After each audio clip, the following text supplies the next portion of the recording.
తాకట్లో ఉన్న మీ బంగారాన్ని విడిపించి ఆ రోజు ఆన్లైన్ రేటుకి కొంటాం. Sharma gold company. దాసనారాయణరావు గారు చనిపోయి 6 సంవత్సరాల పైన అవుతుంది.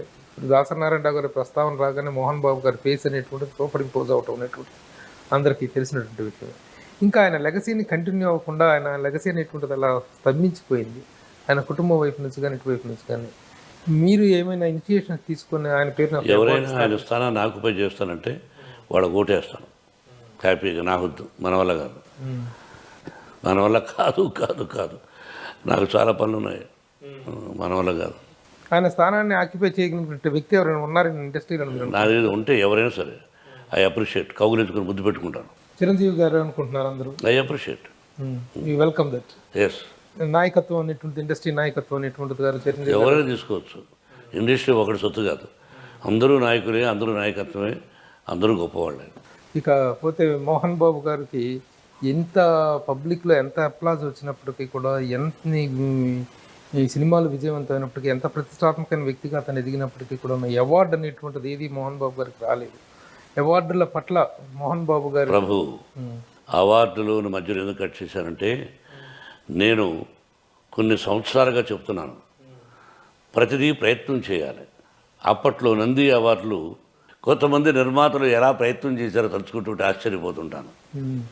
వాళ్ళ బిడ్డలకు కావాలని అవార్డు నాకు ఇవ్వండి సారీ, లేదా మా కొడుక్కి ఇవ్వండి, పలానాడికి ఇవ్వండి అని రికమెండేషన్స్ నంది అవార్డులప్పుడు. ఇవి నేను చాలా సందర్భాల్లో అన్నాను, గడ్డి వేస్తే నంది వస్తుంది అని. ఆ తర్వాత నేను ఆ పదాన్ని మాట్లాడడం కూడా మానేశాను. ఎందుకు ఒకరిని కష్టపెట్టాలి అంటే, నీకు నంది అవార్డు రాలేదని నువ్వు అలా మాట్లాడుతున్నావా అని కొంతమంది అన్నారు. ఒరి పిచ్చివాడా, నాకు రాలేదని కాదు, ఇప్పుడు నా సినిమాలు ఉన్నాయి. ఒక్క సినిమాకు లేదు. రాయలసీమ రామన్న చౌదరి, అల్లుడు గారు, అసమరుడి, పెదరాయుడు, అలరిమొగుడు, చరిత్రలో నిలిచిపోయిన సినిమాలు. ఒక్కదానికి అవార్డు లేదంటే రానివ్వకుండా చేశారు. మీరు అప్లై చేశారా సార్? అప్లై చేశాను. పెదరాయుడు ఈరోజుకి నీకు ఆశ్చర్యంగా ఉంది. పెదరాయుడు దానికి ఎంతమంది, రాయలసీమ రామన్న చౌదరి అడ్డుపడిన వ్యక్తులు తెలుసు.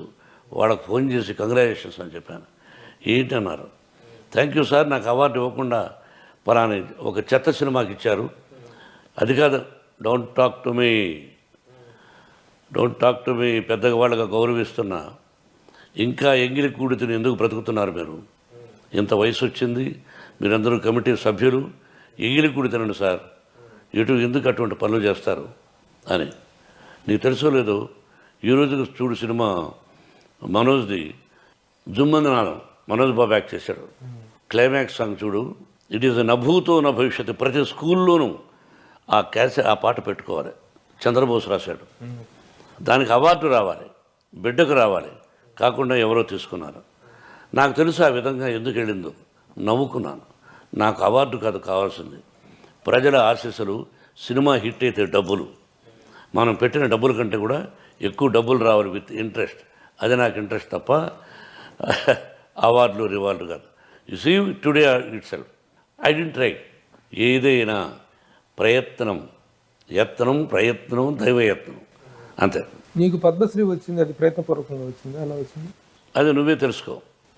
అది నేను చేసినటువంటిది దేనికి ఇచ్చారని మీకే తెలుసు. మీరు అన్ఫిట్ అని చెప్పి అది కూడా ఇచ్చేస్తా, కావాలంటే నీకు కావాలంటే ఇచ్చేస్తా, ఎవరు అడిగినా ఇచ్చేస్తాను. మీరు అన్ఫిట్ అనేటువంటిదే కాదు, ఎవరు ఫిట్ అనే వచ్చింది, అందులో అందరికి సందేహం లేదు. రామారావు గారు మీకంటే ఫిట్, అందులో డౌట్. అన్నయ్యకు పద్మశ్రీలు, పద్మభూషణులు, దాదాసాహెబ్ ఇవ్వలేదయా, భారతరత్న ఇవ్వవలసినటువంటి మహానుభావుడు ఎన్టీ రామారావు గారు. గురువు గారికి మరి ఏం మాట్లాడతాం, ఇవన్నీ గురువు గారు ఏంటి, ఇవన్నీ వద్దు, అవార్డుల గురించి వద్దు, కానీ సరదాగా మాట్లాడుకుందాం. అట్లాగే ఈ మధ్య మీరు జిన్నా సినిమాలో జంబలక్కడి జారు మిఠాయి పాట అనేటువంటి దాన్ని, అసలు ఇది ఏ విధంగా వైరల్ అయిపోయింది, విపరీతమైన ప్రాచుర్యం ప్రపంచ ప్రఖ్యాతిగా జారు మిఠాయి. అది నా దగ్గర దాదాపు 500 పాటలు ఉన్నాయి. అలాగా నేను ఈ మధ్య కరెక్ట్ చేస్తున్నాను. ఈశ్వర్ రెడ్డి డైరెక్టర్ ఉన్నాడు.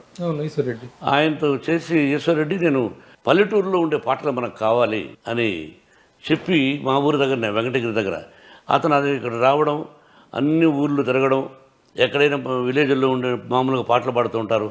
నాటేటప్పుడు కూడా, వరి నాటేటప్పుడు ఇలా పాటలు పాడుకుంటూ ఉంటారని ట్రై చేసి పట్టుకొని వచ్చాడు 2 లేడీస్ని.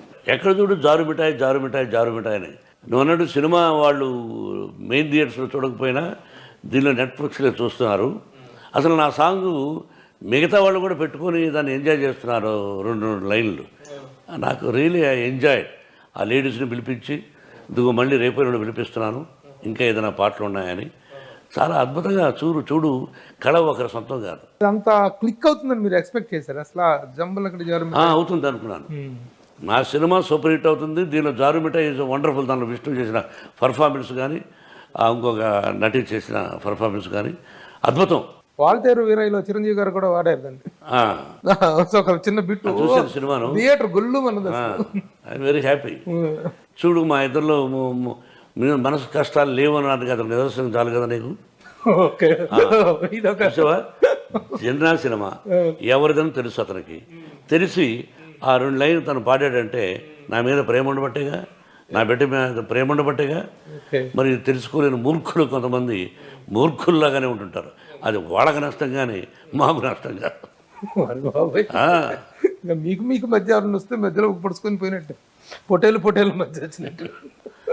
ఓకే, మంచిది సార్. మీలాంటి పెద్దలందరూ కూడాను ఒక సఖ్యతలో ఉంటే ఇది great sign to the industry. చివరిగా ఒక ప్రశ్నతో ముగిస్తాను సార్. మీ మెయింటెనెన్స్ అనేది చూస్తుంటే కళ్ళు తిరిగిపోతుంటాయి మోహన్ బాబు గారు.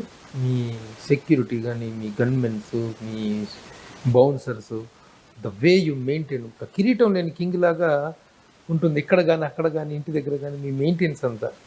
అసలు ఈ మెయింటెనెన్స్కి అసలు ఎక్కడి నుంచి వచ్చింది? నేను చాలా నిమిత్త మాత్రుని ప్రభు, సాదా సీదా మనిషిని. ఏం కాదు, నేను గొప్పవాడిని కాదు. గొప్పవాళ్ళని కాదు కానీ ఇంత రాయల్ మెయింటెనెన్స్ అనేటువంటిది ఆర్థిక పరంగా నువ్వు అనుకుంటున్నావు, నేను అనుకోలేదు. ఇంతమంది మొత్తం people are very happy around you. మనం 25% కులమతాలకు అతీతంగా ఫ్రీ ఎడ్యుకేషన్ ఇస్తున్నాం. ఎంతోమంది బిడ్డలు ఇక్కడ చదువుకున్న వాళ్ళు చాలా చాలా గొప్ప పోస్టుల్లో ఉన్నారు. I feel proud for that. మీ వయసు ఎంత అడిగితే మీకు కోపం వస్తుంది, అది అడిగితే ఇప్పుడు నా కోపం రాదు. నిజం చెప్పను. నిజం చెప్పరు, ఇక్కడ నొక్కేస్తారు, వయసుని మాత్రం నొక్కేస్తారు. నా నాన్నగారు ఎప్పుడో చెప్పినట్టు ఒకటి గుర్తుంది, నా కొడుకు ఇండిపెండెన్స్ స్వాతంత్రం వచ్చిన సంవత్సరం పుట్టాడు నా కొడుకు అని అన్నారనేటువంటిది ఒకటి వచ్చింది. నీకు కావాలంటే నీ మనశ్శాంతి కోసం చెప్తాను. నేను 1930లో పుట్టాను అనుకో, అంటే 1930 ఇప్పుడు ఎంత వయసు? 1930 అంటే ఒక 70, 90, 93, 90 సంవత్సరాలు అనుకో. నష్టం ఏంటి నాకు? అసలు మాత్రం చెప్పండి. ఎందుకు ప్రజలు ఎవరు కూడా ఈ క్వశ్చన్ మోహన్ బాబుని అని అడగరు, మీకు మీరుగా నిర్ణయించుకుని అడుగుతున్నారు. మాకు మీరుగా నేను ఎప్పుడు నా వయసు ఓన్లీ 22. అందుకేనా మనవరాలతోటి అంకులు, బాబాయ్, ఫ్రెండ్ అనిపించుకుంటారు. నా మనవరాళ్ళు కదా. బట్ ఏదైనా వాళ్ళందరినీ సంతోషంగా బాబు అని పిలవమంటుంటాను.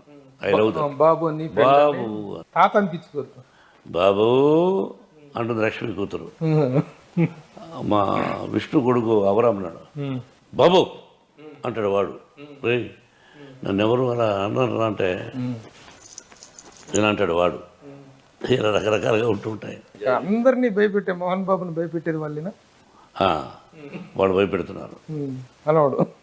అనవరాళ్ళు అందరు. ఆర్యన కూడా అబ్బో పెద్ద కూతురు, అది నాలాగానే. You're enjoying the life. పిల్లలతో చాలా కష్టాలు సుఖాలు మానవుడికి ఈ శరీరం ఉన్నంతకాలం తపో ప్రభు అన్నీ అనుభవించాలి. Try to go in good pathway. మనందరం అందరికీ మంచి జరగాలని, మంచి దారిలో నడవాలని, సుఖశాంతులతో 2 రాష్ట్రాలు తెలుగు ప్రజలు బాగుండాలని అనుక్షణం నా బాబాను కోరుకుంటూ ఉంటాను. థ్యాంక్ యూ మోహన్ బాబు గారు. చాలా చాలా చాలా ఆనందంగా ఉంది. మీతో ఇంత సుదీర్ఘకాల అనుబంధం ఉన్న నేను ఈ రోజుకు మీతో ఇంటర్వ్యూ చేయడం అనేటువంటిది వీలు పడింది నాకు. ఈ అవకాశం ఇచ్చినందుకు మా సుమన్ టీవీ ప్రేక్షకుల పక్షాన, మా యాజమాన్యం పక్షాన మీకు హృదయపూర్వక కృతజ్ఞతలు. Thank you.